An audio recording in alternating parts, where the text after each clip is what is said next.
है, किसी नगर में एक साहूकार रहता था। उसके घर में धन की कोई कमी नहीं थी, लेकिन उसकी कोई संतान नहीं थी। इस कारण वह बहुत दुखी था। पुत्र प्राप्ति के लिए वो हर सोमवार व्रत रखता और पूरी श्रद्धा के साथ शिव मंदिर जाकर भगवान शिव और माता पार्वती की पूजा करता था। उसकी भक्ति देखकर एक दिन माँ पार्वती प्रसन्न हो गईं और भगवान शिव से उस साहूकार की मनोकामना पूर्ण करने का आग्रह किया। पार्वती की इच्छा सुनकर भगवान शिव ने कहा, हे पार्वती, इस संसार में हर प्राणी को उसके कर्मों का फल मिलता है और जिसके भाग्य में जो हो उसे भोगना ही पड़ता है। लेकिन पार्वती जी ने साहूकार की भक्ति का मान रखने के लिए उसकी मनोकामना पूर्ण करने की इच्छा जताई। शिव जी ने माता पार्वती के आग्रह पर साहूकार को पुत्र प्राप्ति का वरदान तो दिया, लेकिन साथ ही यह भी कहा कि उसके बालक की आयु केवल 12 वर्ष होगी। माता पार्वती और भगवान शिव की बातचीत साहूकार सुन रहा था। उसे इस बात की ना तो खुशी थी और ना ही दुख। वह पहले की भांति भगवान शिव की पूजा करता रहा।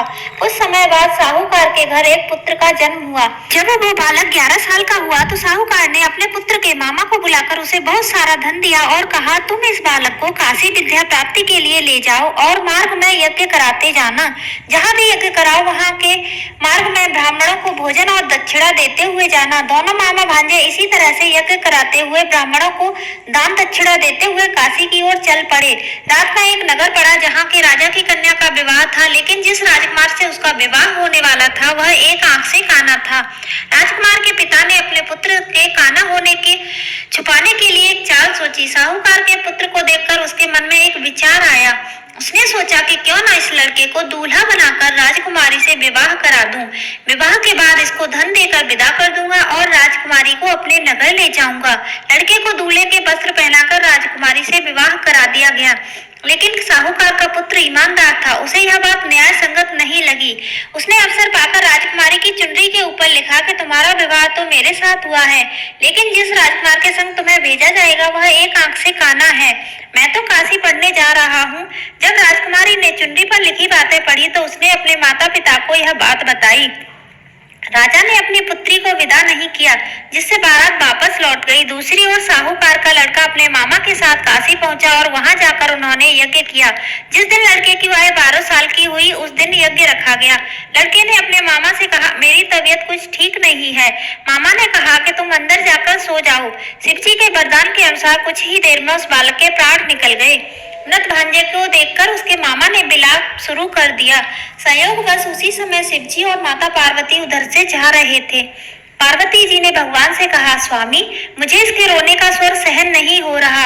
आप इस व्यक्ति के कष्ट अवश्य दूर करें। जब शिवजी मृत बालक के समीप गए तो वे बोले, यह उसी साहूकार का पुत्र है जिसे मैंने 12 वर्ष की उम्र का वरदान दिया था। अब उसकी आयु पूरी हो चुकी है।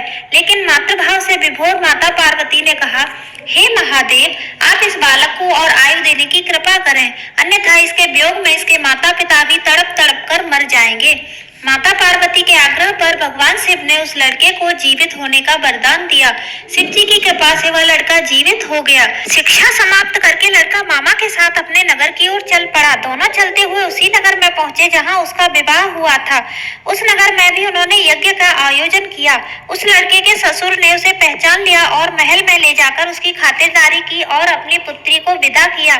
उधर साहूकार और उसकी पत्नी भूखे प्यासे रहकर बेटे की प्रतीक्षा कर रहे थे। उन्होंने कर रखा था कि यदि उन्हें अपने बेटे की मृत्यु का समाचार मिला तो वो भी अपने प्राण त्याग देंगे, परंतु अपने बेटे के जीवित होने का समाचार पाकर वो बेहद प्रसन्न हुए।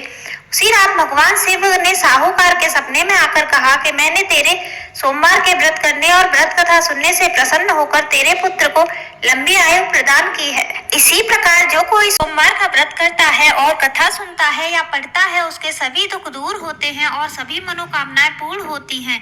शिव भोले हैं और भक्त प्रेमी भी। पूरी श्रद्धा से की गई सामान्य पूजा भी वो अंतर मन से स्वीकार करते हैं। जय हो भोले बाबा की।